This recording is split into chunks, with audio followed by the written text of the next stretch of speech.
청년부를 맡게 되면서 가장 먼저 어떤 설교를 해야 될까 고민을 하고 기도하면서 고른 본문이 오늘 말씀 에베소서입니다. 에베소서는 하나님을 믿는 자녀로 하여금, 안 믿는 사람들 말고요, 하나님을 믿는 사람들로 하여금 그리스도인이란 어떤 존재인가에 대하여 잘 알게 해주는 본문입니다. 에베소서는 초대교회 시대 때 쓰여진 편지입니다. 막 복음이 처음 전파되기 시작했던 때가 아니라 그보다는 조금 더 지난 한참 뒤에 쓰여진 편지입니다. 그리고 어떤 편지들과는 달리 누군가 한 사람에게 한 목적을 가지고 쓴 편지라기보다는 에베소 교회 전체가, 그리고 혹 그 인근에 있는 교회들까지도 함께 읽혀지기를 바라면서 쓴 편지라고 할 수 있습니다. 그래서 신약 성경에 나오는 어떤 편지들 중에는 개인적인 안부를 묻는 내용으로서 시작이 되는데, 오늘의 에베소서는 개인적인 안부 없이 인사말로서 시작되고 있습니다. 그런데 그런 에베소서 말씀에서 전체적으로 강조하고 있는 것이 무엇이냐? 교회의 일치와 교회의 윤리를 강조해서 말씀합니다. 함께 읽혀지기를 바라는 편지에서 일치와 윤리를 강조하였다라는 것은 다시 말하면 무슨 말씀입니까? 그 당시 초대 교회에, 이 에베소 교회에 그런 일들이 없었다라는 것, 일치되지 못하였고 윤리적이지 못하였다라는 것을 알 수가 있습니다. 교회 안에 그런 문제들이 있었다라는 것이에요. 교회 안에 윤리적인 문제, 일치되지 못함의 문제가 있을 때 어떻게 해결할 수 있을까요? 에베소서는 당시의 초대교회, 소아시아에 있던 교회들에게 말씀합니다. 하나님의 본래적인 은혜를 기억하십시오. 우리에게 없었던 무언가를 새롭게 만들어내려고 하지 말고 만들어내려고 할 필요가 없습니다. 이미 받은 것, 그 은혜를 기억하십시오라고 우리에게 말씀합니다. 이 말씀으로 하여금, 에베소서 편지로 하여금 그 은혜를 기억나게 해주십니다. 여러분 혹시 컴퓨터 잘하시나요? 제가 컴퓨터를 좀 합니다. 잘하는 편인데 그런데 제가 다른 사람보다 컴퓨터를 잘 다룰 때에, 컴퓨터가 잘 안 될 때, 컴퓨터가 뭔가 문제가 생겼을 때 쓰는 비법이 하나 있습니다. 그게 뭐냐면요, 껐다 키면 됩니다. 컴퓨터를 껐다 키면 대부분의 문제가 해결이 됩니다. 핸드폰도요, 여러분 하다가 뭔가 잘 느려지고 뭔가 잘 안 될 때 어떻게 합니까? 껐다 키면 됩니다. 껐다 키면 대부분의 문제가 해결돼요. 잘 안 눌렸던 것도 잘 눌리게 되고 많은 경우에 통하는 방법입니다. 그런데 여러분 그럴 때가 있어요. 껐다 켜도 잘 안 될 때가 있어요. 그러면 어떻게 해야 됩니까? 컴퓨터를 포맷하면 됩니다. 싹 다 밀어버리고 새로 깔면 됩니다. 포맷은 컴퓨터를 처음 구입했을 때의 상태로 되돌려줍니다. 물론 시간이 지나서 낡은 부품들은 안 될 수도 있지만 대부분의 상황에서 포맷까지 하면 한 90% 정도의 문제는 다 해결이 됩니다. 본래적인 성능을 냅니다. 여러분의 핸드폰도 초기화를 하면 물론 전화번호와 메시지와 사진은 다 날아가겠지만 핸드폰의 성능은 본래적인 성능을 가질 수 있게 됩니다. 이것이 무엇입니까? 처음으로 되돌아가는 것이에요. 처음은 어땠을까? 그 처음 상태를 회복하는 것, 그것이 그가 가진 본래적인 힘을 회복하는 방법이다라는 것입니다. 그리스도인도 이 문제를 해결하기 위하여 처음의 힘, 처음의 그것을 회복하면 우리가 이 문제를 해결할 수 있다라는 것입니다. 그럼 여러분, 사람의 처음은 어땠을까요? 오늘 교육부 공과들도 다 그거였죠. 창조 이야기들 하셨죠. 사람이 처음 창조되었을 때 무엇을 했을까요? 하나님, 창세기를 보시면 하나님께서 세상을 창조하는 이야기가 나옵니다. 첫째 날에 빛이 있으라 하셨고, 여러분 이거 다 외우시죠? 이 정도는 다 알고 계실 줄 알고 그냥 쭉 말씀드릴게요. 빛이 있으라 하셨고 하늘과 바다를 만드시고 땅과 풀을 만드셨습니다. 해와 달도 만드시고 각종 별들을 만드셨습니다. 여러분 하늘 보면 아름다운 별들이 있잖아요. 여러분 별 보러 가시죠. 겨울 수련회 주제입니다. 별 보러 가죠. 한 사람도 빠지지 말고 함께 별 보러 가시기를 바랍니다. 대답 안 하셔도 속으로 다 대답하셨을 줄 믿습니다. 자, 우리 오셔서 함께 별 보러 가서 함께 그 우리에게 주신 하나님의 말씀을 들었으면 좋겠습니다. 별은 예배할 대상이 아니지만 하나님께서는 별을 통하여 하나님의 말씀하시는 도구로 삼았던 이야기가 성경에 많이 들어 있습니다. 우리 함께 그 별 만나기를 원합니다. 그리고 별도 만드셨고 물고기도 만드시고 새들도 만드셨습니다. 그리고 마지막 드디어 여섯째 날이 되었습니다. 여섯째 날이 되었을 때도 하나님이 맨 처음에 사람을 만드시지 않았어요. 무엇을 만드셨습니까? 땅에 기는 모든 것과 짐승과 가축들을 만드셨죠. 그것들을 만드시고 그 다음에서야 하나님께서 말씀하십니다. 우리의 형상을 따라 우리의 모양대로 우리가 사람을 만들자. 그리고 그들로 이 모든 것을 다스리게 하자라고 말씀하시면서 사람을 만드셨습니다. 사람을 만드신 후에 어떤 일이 있었습니까? 아무 일도 없었어요. 저녁이 되고 아침이 되니 여섯째 날입니다. 그리고 그 다음에 사람이 처음 맞이한 것이 무엇입니까? 안식일이었습니다. 일곱째 날 안식일. 하나님을 기억하며 안식하는 날이 바로 일곱째 날 안식일이었습니다. 사람이 하나님으로부터 창조되어서 가장 처음 만났던 것은 바로 안식하는 날, 하나님을 예배하는 날, 하나님의 그 은혜를 받은 날이 사람이 가장 처음 만났던 사건입니다. 여러분, 어떤 이들은 창세기를 읽으면서 창조의 때를 기억할 때에 원죄에 대해서만 이야기하는 사람이 있습니다. 창조의 이야기는 우리가 하나님께 죄를 짓고 죄인이 된 이야기이다, 하나님의 형상을 잃어버린 이야기다 라고만 강조해서 말하는 사람들도 있습니다. 하지만 우리가 우리의 본래적인 상태는 그런 것이 아니었음을 기억해야 됩니다. 우리는 범죄하기 위하여, 죄를 짓기 위하여 창조된 존재가 아니라 하나님을 예배하기 위하여 하나님의 은혜로 하나님의 복을 함께 누리기 위하여 창조된 존재라는 것입니다. 하나님의 형상대로 창조된 우리가 예배하기 위해 창조된 우리에게 먼저 주어진 것이 그 하나님의 은혜라는 것입니다. 우리는 하나님의 은혜로 창조되었습니다. 여러분, 창조의 은혜를 기억하십시오. 교회들 가운데 윤리적인 문제가 일어나고 하나 되지 못하는 상황에 있는 교회들에게 주시는 첫 번째 말씀이 그래서 이것입니다. 창세 전에 우리를 향하신 하나님의 은혜를 기억하라 라는 것입니다. 나를 향하신 하나님의 은혜가 있습니다. 나는 처음 창조되었을 때 하나님을 닮은 하나님의 기쁨인 존재들이었습니다. 에베소서 1장 4절과 5절 말씀, 성경책 다 갖고 계시죠? 다음부터는 자막을 준비하라고 제가 말씀드릴게요. 제가 이번 주는 잊어버리고 말씀을 안 드렸는데, 에베소서 1장 4절과 5절 말씀 우리 함께 한 목소리를 읽어보겠습니다. 시작. 곧 창세 전에 그리스도 안에서 우리를 택하사 우리로 사랑 안에서 그 앞에 거룩하고 흠이 없게 하시려고 그 기쁘신 뜻대로 우리를 예정하사 예수 그리스도로 말미암아 자기의 아들들이 되게 하셨으니. 하나님은 우리를 지으셨습니다. 그리고 나로 하여금 하나님의 아들이 되게 하기를 원하셨습니다. 아들이 되게 하기 위하여 하늘의 신령한 복을 나에게 주셨습니다. 거룩하고 흠이 없게 되기를 원하셨습니다. 또한 예수 그리스도를 닮아 하나님의 자녀가 되게 해 주셨습니다. 이 모든 것은 나를 사랑하사 나를 위하여 아무런 대가 없이 거저 주셨다라고 말씀합니다. 그래서 그 복을 받은 나로 하여금 그 복을 주신 하나님의 영광을 찬송하게 하였다라고 우리에게 말씀합니다. 왜 그렇습니까? 1장 6절 말씀. 6절 말씀에 이렇게 말씀합니다. 이는 그가 사랑하시는 자 안에서 우리에게 거저 주시는 바 그 은혜의 영광을 찬송하게 하려는 것이라. 하나님께서 내게 복을 주심으로써 하나님의 은혜의 영광을 찬송하게 하셨습니다. 에베소서 오늘 1장 말씀에서는 이 말씀이 반복해서 나옵니다. 그의 영광을 찬송하게 하려는 것이다. 우리의 인간의 처음 지어진 목적은 하나님의 영광을 찬송하게 하려는 것입니다. 우리가 회복해야 된 모습은 하나님의 영광을 찬송하시는 것입니다.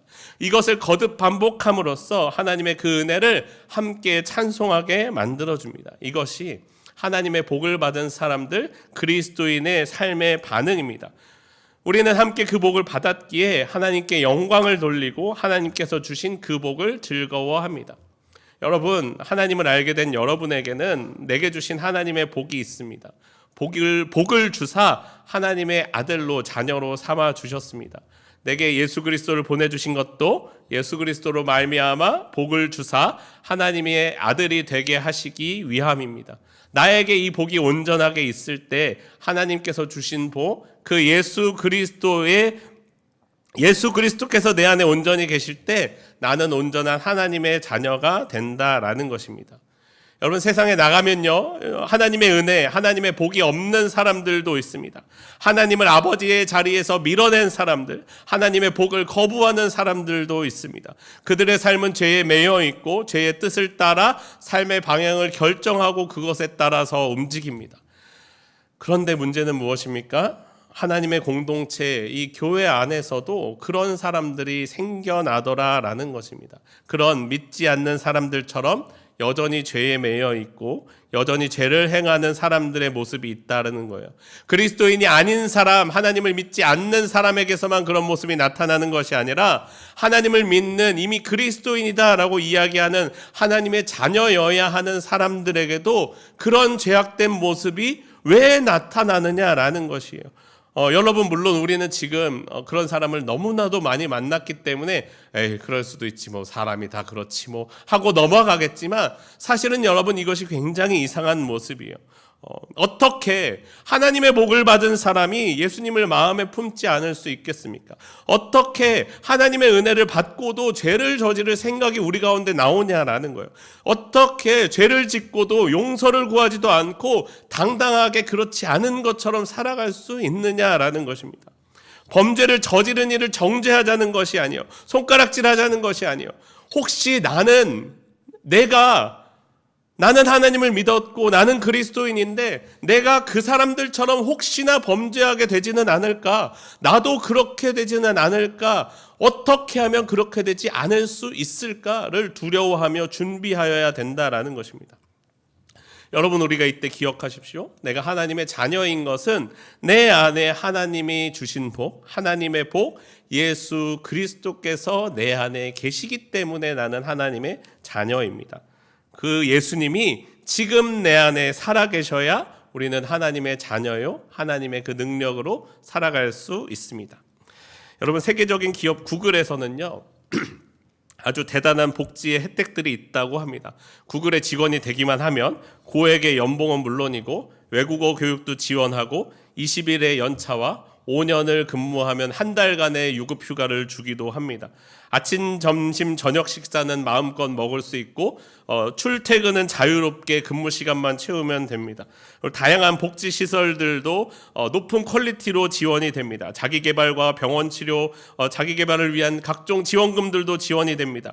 재택근무를 할 수도 있고 경우에 따라서는 해외에 있는 타지사로 가서 근무하다가 거기서 휴가를 즐기고 돌아오기도 한다고 합니다. 그런데 여러분, 구글에 대하여 그와 함께 알려진 아주 무서운 것이 있는데 여러분, 그것은 구글이 사람을 해고하는 방식이었습니다. 혹시 들어보셨나요?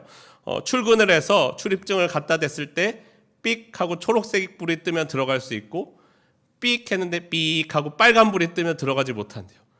미리 알려주지도 않고 그날 가서 그걸 찍어봐야지 내가 잘렸는지 안 잘렸는지 안 돼요. 얼마나 무섭습니까, 여러분? 그래서 이 사람이 이제 빨간불이 뜨게 되면 그 많은 받았던 혜택들은 그대로 그 순간부터 끊어지게 됩니다. 많은 혜택들을 누릴 수 없게 됩니다. 여러분, 그리스도인이 그와 같아요. 하나님의 복을 계속 누리기 위해서는 우리 안에 주님이 계셔야 합니다. 예수님이 내 안에 계셔야 하나님의 복을 누릴 수 있게 됩니다.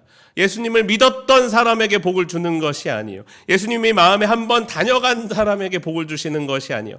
지금도 내 안에 살아계시는 사람에게 하나님의 복이 누려지게 됩니다. 저는 소위 이야기하기를 내 마음을 방으로 표현하는 여러 신앙적인 도서들이 많이 있는데, 예수님께서 내 마음의 집에, 내 마음의 방에 주인이셔야 돼요. 내 마음 집에 전주인이 되면 안 돼요. 지금 내 안에 주인이 되셔서 지금 주인이 계셔서 주인으로 모시기 위하여 우리는 끊임없이 세상의 욕심들과 싸우며 예수님을 중심으로 내 마음을 두고 살아가야 합니다. 예수님을 따라가야 합니다. 그러면 예수님이 내 안에 계시면, 예수님이 내 마음의 주인이 되시면 우리는 언제나 하나님의 그 복을 누릴 수 있다라는 것입니다. 처음 나를 지으셨을 때의 그 모습처럼, 처음 내게 주셨던 그 복처럼 하나님의 자녀로서, 아들로서 하나님의 은혜와 영광을 찬송하며 그 찬송의 기쁨 가운데 누리며 살아가는 우리의 삶이 되기를 원합니다. 여러분, 그 마음을 회복하십시오. 여러분의 마음에 다시 예수님을 모셔오세요. 내게 왜 복이 없습니까? 예수님이 방 빼셔서 그래요. 예수님이 왜 방을 빼셨어요? 예수님이 스스로 나가지 않으세요. 여러분이 내쫓으신 거예요. 내가 내쫓은 거예요. 내가 예수님을 내쫓고 나가세요. 주님, 제가 제 방의 주인 해야 되겠습니다. 하면은 그 예수님의 능력이, 은혜가, 하나님의 은혜가 내 안에 거할 수 없다라는 것을 우리는 잊지 말아야 합니다. 그렇게 우리가 회복해야 할 두 번째 모습은, 처음의 모습 그 두 번째는 내가 우리 주 예수 그리스도의 피로 말미암아 죄사함을 받았다라는 것입니다. 우리는 이 죄사함을 회복해야만 합니다. 에베소서 1장 7절 말씀 우리 함께 한 목소리로 읽어보겠습니다. 혹시 자막 나올 수 있을까요? 좋아요. 7절 한 목소리로 읽습니다. 시작. 우리는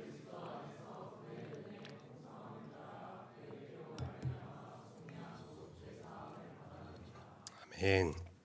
우리는 그리스도이신 예수님의 피로, 예수님의 풍성한 은혜를 따라 죄사함을 받은 사람들입니다. 그래서 우리는 그리스도인입니다. 하나님은 예수님을 통하여 나에게, 여러분에게 죄사함을 베풀어 주셨습니다. 무엇을 대가로 받고 주신 것이 아니라 선물로 거저 주셨다라는 것입니다. 우리는 예수님을 믿음으로써 그 선물을 받았습니다. 거저 받았죠. 그런데 여러분 잊지 마세요. 공짜가 가장 비쌉니다. 공짜가 얼마나 비싼 대가를 치러야 하는지 모릅니다. 하나님은 우리에게 거저 주셨지만, 선물로 주셨지만 그냥 주신 것이 아니라는 거예요. 주시면서 바라는 것이, 우리에게 기대하시는 하나님의 뜻이 있었습니다. 죄사함을 통하여 우리에게 하나님의 지혜와 총명을 주사 그 뜻의 비밀을 알게 하셨습니다. 알게 하시고 그 하나님의 뜻을 이루기까지 그 기업이 되게 하셨다라고 우리에게 말씀합니다. 그렇기에 우리는, 그 선물로 받은 우리는, 하나님의 죄사함을, 구원을 선물로 받은 우리는 하나님의 비밀을 맡은 하나님의 기업이다라고 성경은 말씀합니다. 이 기업이다라는 말, 이 성경이 참 너무 어려운 말들이 많이 있어요. 기업이다라는 말은 다시 말하면요, 빵을 떼다, 유산을 배분하다, 나누어 주다 라고 해석할 수 있습니다. 아버지의 유산을 이어받아 아버지의 뜻을 이어가는 자녀의 모습처럼 사명을 부여받아서 그 사명을 수행하는 군대의 장관들의 모습과 같습니다. 우리는 하나님의 뜻을 나눈 그 마음을 가지고 그 일들을, 사명을 수행하며 나아가는 그 사명을 함께 나누어 받게 되었습니다. 이제 죄사함을 받은 우리는 하나님의 그 뜻대로 그 뜻을 세워갈 사명이 있습니다. 그 사명은 무엇이냐? 10절에서 우리에게 말씀합니다. 10절 말씀입니다. 하늘에 있는 것이나 땅에 있는 것이 다 그리스도 안에서 통일되게 하려 하심이라. 여러분, 우리의 소원은 통일이죠. 안 웃으시는 거 보니까 다 요즘 사람인가 봐요. 옛날 사람만 웃으시는데. 네, 죄송합니다. 청년들의 유머를 좀 익혀야 될 것 같아요. 어른들은 좋아했을 텐데. 자, 죄사함을 받은 우리는 그리스도 안에서 하나 되는 것을 이루어야 합니다. 죄사함을 받은 사람만이 그 기업을, 하나님의 하나됨을 이룰 수 있습니다. 여러분, 우리가 하나님 안에 있을 때 하나님의 하나됨을 이룰 수 있습니다. 그리고 이루어 가야만 합니다. 여러분, 하나 된다라는 것은 모두 다 똑같아지는 것이 아닙니다. 만약에 그렇다면 하나님은 처음부터 모든 사람을 똑같게 지으셨을 거예요. 똑같은 키와 똑같은 머리와 똑같은 외모와 똑같은 능력과 똑같은 재능을 주셨을 텐데 그렇지 않으셨다라는 거야. 하나님께서 처음 만드셨던 그 세상처럼 각각 다른 나무, 각각 다른 동물, 각각 다른 모습들이 있지만 그것이 서로를 용납하고 사랑하여 한 뜻을, 한 목적을 이루어가는 것, 그것이 하나님의 하나됨입니다. 여러분, 사람은요 본래 그렇게 지어졌습니다. 창세기 2장 마지막을 보시면 제가 좋아하는 말씀이 있는데, 아담과 하와는 서로를 가리는 것이 아무것도 없었지만 서로를 바라보고 부끄러워하지 않았습니다. 서로를 보고도 용납해 주었고 받아 주었습니다. 하지만 죄로 말미암아 서로를 용납하지 못하게 되었고 나를 보여줄 수 없게 되었고 받아주지 못하게 막혀졌다라는 것입니다. 예수님께서는 나의 죄를 사하사 서로를 용서하고 받아줄 수 있게 만들어 주셨습니다. 여러분, 우리는 교회에서 혹은 밖에서도 다른 사람이 내게 잘못하면 이렇게 이야기할 때 있습니까? 야, 나 상처받았어. 왠지 다른 사람에게 야, 너 이거 나에게 이렇게 잘못했잖아 라고 하면 왠지 그 사람을 나쁜 사람 만드는 것 같잖아요. 근데 그렇지는 않으면서 내가 좋지 않았다라는 것을 표현하는 방법 중 하나죠. 야, 나 그렇게 말하면 상처받아. 그렇게 말하지 마. 이렇게 이야기하고는 합니다. 그런데 우리는 이런 일로 저런 일로 많은 일들로 상처받으면서 살아갑니다. 그런데 여러분, 우리 상처 주지도 말고 받지도 맙시다. 상처 주지도 말고 받지도 않는 우리들이 되기를 원합니다. 여러분, 우리가 왜 상처를 줍니까? 내 안에 있는 가시가 있기 때문이죠. 아직 용서받고도 다 치우지 못한 내 안에 거친 가시가 다른 사람을 찌르게 됩니다. 저도 목사지만 여전히 안에 가시가 있고 여러분을 찌를 때가 있을지도 모르고 가까운 사람일수록 더 많은 경우 찌르게 되는 경우들이 있죠. 그리고 또 나는 다른 사람들의 가시로 인하여 상처받을 때도 있습니다. 그리스도인에게는 더 중요한 것이 있습니다. 다른 사람이 나를 아무리 상처를 줘도요, 여러분, 상처 받지 마시오. 여러분, 제가 여러분에게 동전을 던져드리면 돈은 좋아라 하고 받겠지만 더러운 것을 여러분에게 쓰레기를 던진다고 하면 기쁘게 받을 사람이 어디 있겠습니까? 받지 않아야 됩니다. 상처를 아무리 줘도 받지 마세요. 받지 않으면 됩니다. 여러분, 그 사람이 나를 찌르는 가시가 아무리 많고 아무리 날카로워도 내가 그 모든 것을 받아줄 마음의 준비가 되면 다른 사람을, 다른 일을 용서하고 용납하고 받아줄 수 있게 되면 그의 가시는 더 이상 나를 상처 주지 못합니다. 여러분, 예수님께서 그렇게 하셨어요. 다른 사람이 아무리 예수님을 찌르고 예수님을 상처나게 내밀었어도 예수님은 그 모든 상처를, 그 모든 가시를 다 받아주셨습니다. 그리고 나를 용서해 주셨습니다. 그리고 우리에게도 말씀하십니다. 너희도 가서 그와 같이 하라. 내가 예수 그리스도의 사랑 안에 있을 때 우리는 하나 될 수 있습니다. 서로를 보듬어주고 안아줄 때, 받아주고 풀어줄 때 우리는 하나 될 수 있습니다. 죄사함을 받은 우리는 그리스도인의 처음의 모습을 회복해야만 합니다. 우리 안에 있는 그 처음 사랑, 나를 위하여 나의 모든 가시를 받아주셨던 그 예수님의 사랑을 내 안에 살아 있어야만 합니다. 내 안에 예수님의 죄사함을 기억하고 서로를 보듬어주고 안아주고 사랑할 때 그리스도 안에 있는 우리는 또 하나님의 영광을 찬양하는 찬송이 될 것입니다. 그렇게 우리는 그리스도의 하나 되는 하나님의 공동체가 됩니다. 우리 그리스도인들이 회복해야 하는 처음의 모습, 세 번째 모습은 성령의 인치심을 회복하는 것입니다. 에베소서 1장 13절과 14절 말씀입니다. 13절과 14절 말씀 우리 함께 한 목소리로 읽어보겠습니다. 시작. 그 안에서 너희도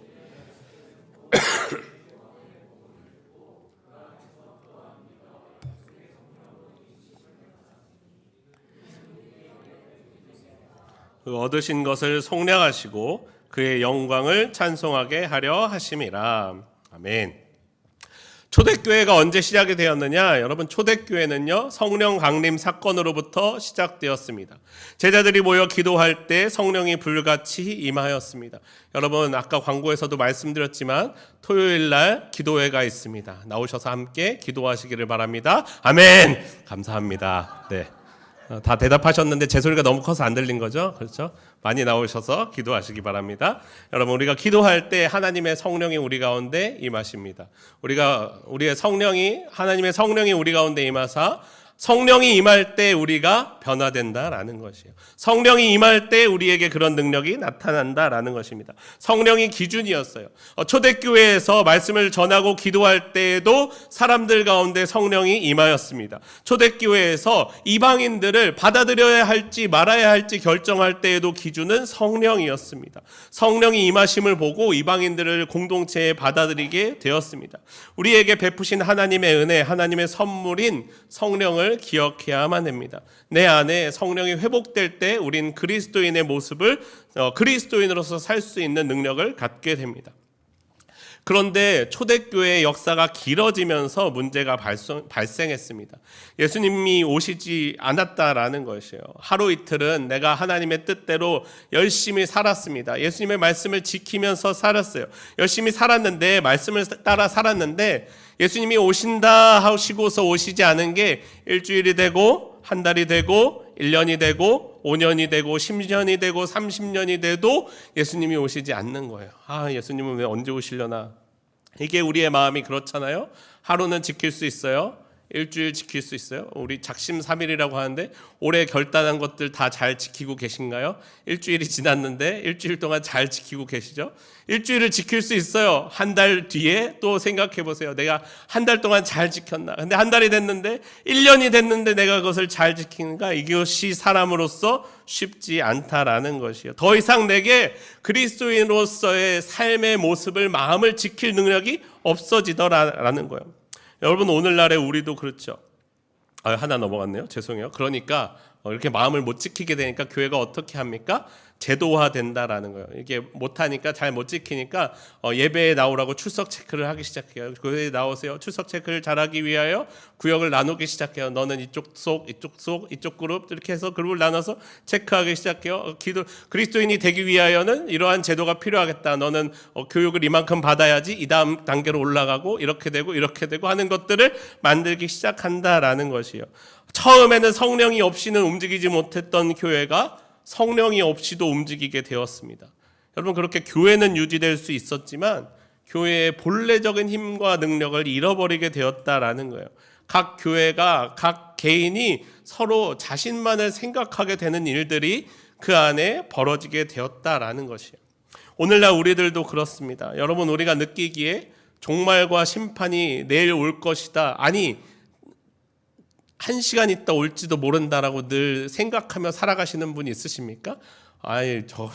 목사님 왜 그러세요? 정말 적어도 올해는 안 오시겠죠? 정말로 그럴까요? 지금 오실 수도 있다는 생각을 늘 하면서 살아야 되는 것이 그리스도인인데, 사실 우리가 그렇게 생각하지 않으면서 살아간다라는 것이에요. 심판이 있다고는 하는데 그게 언젠지, 심판이 있는 건 잘 모르겠고, 지금 난 직장 나가는 내 삶이 힘들고 죽겠는데 주님 무슨 말씀하시는 거예요? 여러분, 하나님, 예수님, 저 믿지 않는 사람의 모습을 보세요. 저 사람은 자신 욕심 챙기느라 저렇게 잘 먹고 잘 살고 있는데, 하나님, 내가 하나님 믿는다고 하는데 내 삶은 왜 이렇습니까? 저 사람은 저렇게 부유하게 사는 걸 보니 주님 믿으면서 주님 말씀대로 사는 것보다 저렇게 사는 게 혹시 더 맞는 삶은 아닐까요? 라는 질문을 갖게 되는 것이 그리스도인의 삶이었다라는 것이요. 그때도 그렇게 다르지 않았다라는 것입니다. 그렇게 사는 것이 더 잘 사는 것이다 라고 생각하게 되는 마음이 우리들의 마음이라는 거예요. 여러분, 기억하십시오. 우리는요, 성령의 인치심을 받은 성령의 하나님의 성령의 공동체임을 기억해야 됩니다. 그 성령이 내 안에 증거가 되시고 성령이 기업의 보증이 되어 주십니다. 성령으로 말미암아 아직 오지 않은 종말의 때를 기다릴 수 있다라는 것이에요. 성령으로 내 삶에 성령의 열매들을 맺을 수 있다라는 것. 성령을 통하여 하나님이 주시는 감사할 일들을 고백할 수 있다라는 거예요. 성령으로 가능하다는 거예요. 성령으로는 다 된다라는 것입니다. 여러분, 어린 시절에 달팽이를 키워본 적 있으신가요? 달팽이를 보시면요, 달팽이는 신기한 게요, 먹는 음식에 따라서 달팽이 똥의 색깔이 달라집니다. 당근을 먹으면 주황색 똥을 놓고요, 초록색 야채를 먹으면 초록색을, 보라색 채소를 먹으면 보라색을 넣습니다. 달팽이는 색깔에 있어서 관여하는 것이 하나도 없어요. 그냥 들어가면 그대로 내놓는 것이 달팽이입니다. 여러분, 마치 안에 성령이 없는 사람의 모습이 이와 같습니다. 세상이 나를 선하게 대하면 나도 선하게 대합니다. 나를 악하게 대하면 나도 악하게 대합니다. 세상이 우리를 미워하면 나도 세상을 미워합니다. 사랑해주면 사랑합니다. 이것이 달팽이와 같은 사랑이 없는 사람의 모습이라는 거예요. 근데 내 안에 성령이 가득하면 어떻게 됩니까? 어떤 것이 입력이 돼도 나를 미워해도 사랑합니다. 나를 공격해도 사랑합니다. 내게 어떤 것이 들어와도 성령으로 내 안에 해석되면 나에게 악하게 대하는 사람도 사랑할 수 있고, 성령이 내 안에서 변화시키는 능력을 베풀어 주사 능력을 보여주셔서 사랑으로 대할 수 있게 해 주십니다. 사랑으로 대함으로써 그 사람을 변화시키고 하나님의 하나됨의 뜻을 이룰 수 있게 해 주십니다. 세상이 나를 두렵게 할 그때에도 성령의 눈으로 바라보면 하나님이 그것 너머에 있는 하나님의 나라를 보게 해 주사 두려운 가운데에도 나아갈 수 있는 힘과 능력을 얻게 해 주십니다. 성령은 우리 안에 예수님의 다시 오심의 증거이고, 이 세상 가운데 하나님의 기업을 이루며 살아갈 수 있는 삶의 능력이 된다라는 것을 기억하십시오. 그렇기 때문에 여러분, 우리는 성령을 회복해야 됩니다. 성령이 내 안에 거하실 수 있게 해야 됩니다. 성령의 인치심을 회복할 때 우리는 하나님의 영광의 능력을 찬송할 수 있고, 어떠한 상황 가운데에서 내 안에 그리스도인으로서 문제가 발생했을 때 그 모든 문제를 해결할 수 있는 능력이 된다라는 것을 기억하십시오. 여러분, 힘들고 지친 세상의 삶의 자리 가운데 기억하십시오. 하나님은 나에게, 여러분에게 복을 내려 주셨습니다. 하나님은 나를 자녀 삼아 주셨습니다. 그리스도의 보혈로 나의 죄를 씻어 주셨습니다. 그리고 내게 성령을 부어 주사 함께 해 주셨고, 지금도 여전히 함께 하고 계십니다. 오늘 내게 주신 하나님의 은혜로, 그 복으로 함께 하나님의 기업을 이루어 나아가는 저와 우리 청년부들이 되기를 원합니다. 오늘 내 안에 역사하여 주시옵소서. 우리 함께 찬양하고 기도하겠습니다. 오소서 진리의 성령님, 우리 함께 찬양하겠습니다.